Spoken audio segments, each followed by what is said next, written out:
Hey everybody out there, my name is Sean Joy, aka Dragnix, and this is going to be a little bit different for me on the channel. You probably see the screen in front of you right now, and you probably know what I'm going to be talking about right now. Um, Let me begin by saying a couple weeks ago I made a satire video on this channel regarding Mario Kart 8. I pointed out the use of the Nintendo Creators Program in terms of critical content and how it could hurt the industry. I made that video so that it only used everything but Nintendo content. Recently, an article was written by Brian Criente from Polygon regarding Nintendo changing up their strategy regarding the NX console that they've introduced, that they should go to a service-based rather than a console, that the console is bad for the industry. And it was one of those articles that really got under my skin, and while I respect him, I wanted to dispute it point by point. And so I made a video. It's 21 minutes long. It is hitting a lot of the points within that Nintendo lifestyle, the Nintendo console life, in terms of first-party content, in terms of their strategies, amiibos, a lot of things. Well, obviously, to make my points, I would rather use Nintendo footage. It makes a lot of sense. If I'm talking about Mario Kart 8, helping it succeed in the last financial year in terms of the Wii U sales, then it makes sense for me to use Mario Kart 8. It doesn't make a lot of sense otherwise, hence that original Mario Kart 8 satire video. But I uploaded the video this morning, and of course I got this. I can't show you the content that it's matching, because obviously then this would get matched, because, you know, that's how YouTube works. And what's bothersome is that this is new. It is the new Super Mario Brothers footage, the Super Mario Brothers Wii U footage. No, not a cutscene, not a a scripted event, not anything like that. Nope, it's just gameplay footage. This bothers me. I've made critical content to actually defend Nintendo, to defend their practices, to defend what they are, and all the work that I put into this video, about 3 or 4 days worth of work into it, I would say. Research, information, video editing, recording. All will go to Nintendo now, because of a really stupid system, a really dumbass system.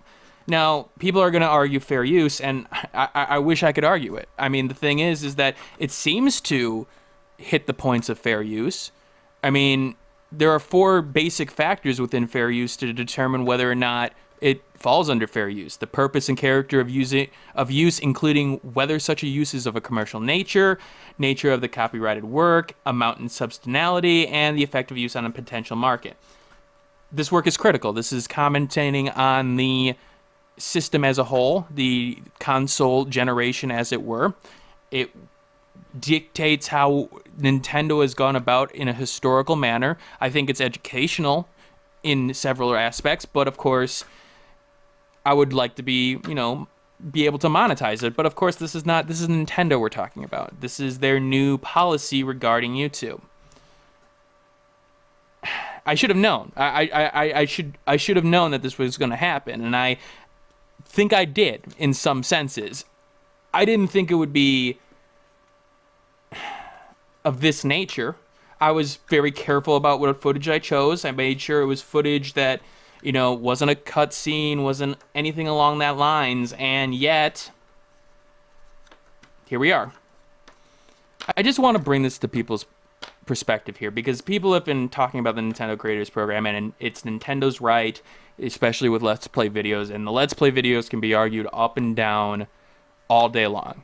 I mean, I can understand the Let's Play side of it, whether or not it's enough transformative enough work. But now we got things like this. Copyright content hurting critical analysis of the industry. I mean, I could have written an entire article about it, but the fact of the matter is visual content does a lot of good for the audience. Being able to relate to what I'm talking about. I just don't understand what the harm is here. And I know Nintendo is very much an Eastern company. They are very much an old school, very much of a controlling nature of their media, but it is a shame that I can't do any content of theirs without running into this problem. And I just wanted to express that to you guys, because this, I mean, I'm gonna publish the video anyway, whether it be here on TechRaptor or not. I'm gonna publish the video anyway, and they'll earn all the money from it because I like the content that I've created, and I want to respond to Brian Corrente, because while I respect his opinion, I think his opinion is wrong in this case, and I do want to point out where exactly it is. The fact is, it took a couple of days for me to bring this together, and I do believe I should be a little bit compensated for it. I mean, it is work that I put into it. It isn't like I just, threw up some gameplay footage without any commentary on it. No, I busted my butt to get this up and running at this point. Let this be a warning to people that even if you think Nintendo wouldn't go the extra step, the extra mile to really claim their copyright in terms of a critical work, that ain't the case. And what even bothers me more is that I wonder, I'm probably going to be doing this for the rest of the day, searching exactly who is being allowed to claim this stuff and who isn't. I'll see you later, guys. This is just disappointing.